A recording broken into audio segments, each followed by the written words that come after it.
He stands 5 foot tall, weighs around 110 pounds in his robes, and he's as tough as a $2 steak. Factor in relentless energy, and you have just encountered a man that was born in Nepal at the foot of the Himalayas and educated in a Tibetan monastery in India. He's in the long tradition of 16th century Gyuto monks, yet he has embraced the 21st century, everything from computers to email and iPhones. I have a Facebook. Oh, you have Facebook? Somebody set up. He's a man on a mission to preserve the Tibetan language and culture, and yet he has something in common with all of us. I like this gas station because it's cheap. The monk they call Donyo first came to the United States in 1988 as a guest of the iconic rock and roll band The Grateful Dead to tour as a singer. After a short visit, he returned to India, but he continued to dream about coming back to America. I always believe, not only myself, my fellow Tibetans think that America is a great country if you do good things. Donyo is one of 4 Tibetan monks that live in a house in suburban San Jose. The home has been transformed into a temple that is a place of worship for local Buddhists and also a learning center of Tibetan history and language. Donyo has traveled a long path from Nepal to California. His parents were from Tibet and named him Pasang, which means Friday. One day my parents asked me, Pasang, do you want to be a monk? I accidentally said yes. I didn't know why I said yes. I have no idea that the monks practice all the vows and the discipline, all this, but somehow I said yes. So since then, my parents sent me to India, to a Gyuto monastery, 3 days away from Kathmandu. That was 1974, when I was, I think, 10 years old, 10 or 11 years old.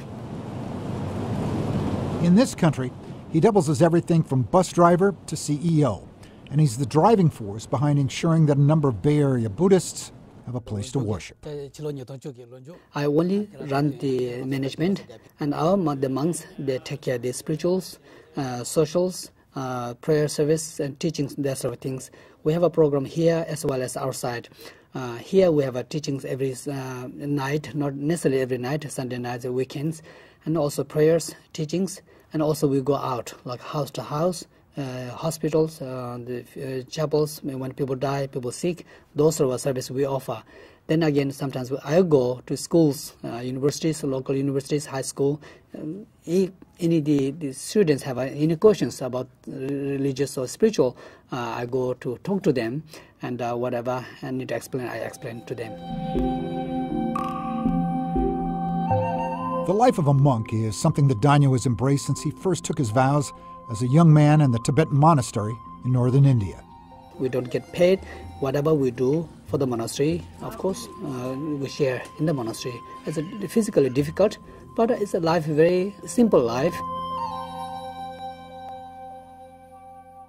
Donyo spent time in Australia on a mission and also learning to speak English. I came here now 10 years ago. I came here with nothing. I had only $2,000 from Australia, which I saved for 8 years. I didn't want to spend that money, but I need that money to do something to start with. I brought that money here with me and started with the establish a monastery here in the Bay Area. So now here we have a house, we have a temple, we have members, 500-600 members. My email list is at 10,000, mailing list 4,000. Why not I call it this is a land of opportunity? Taking odd jobs to raise money to provide a place for people to worship, Donyo, in essence, became an undercover monk. I thought another job I found in San Francisco as a busboy. Again, I pretend I'm just a regular person, and every day I change robes. But every morning I wear my robes, but afternoon I change back to the regular clothes like you, and pretend as a regular guy and work in the restaurant for a year.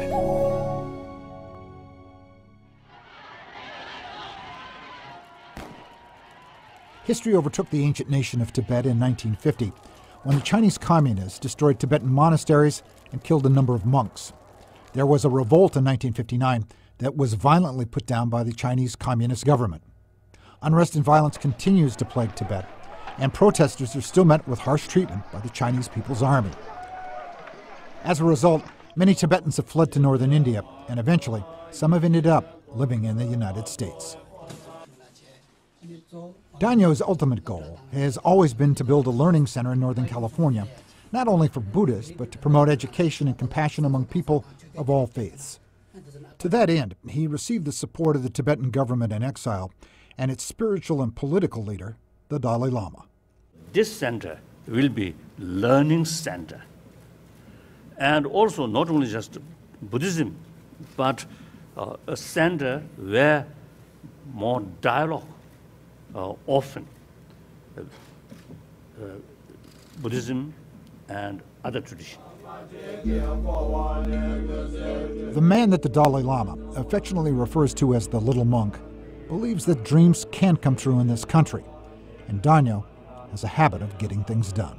You have to start with something yourself before you ask help others.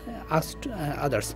Then people see, oh, Donyo need help. So he's been doing this and that. So no matter what, but I never change my faith. I change my robes, but I never change my faith.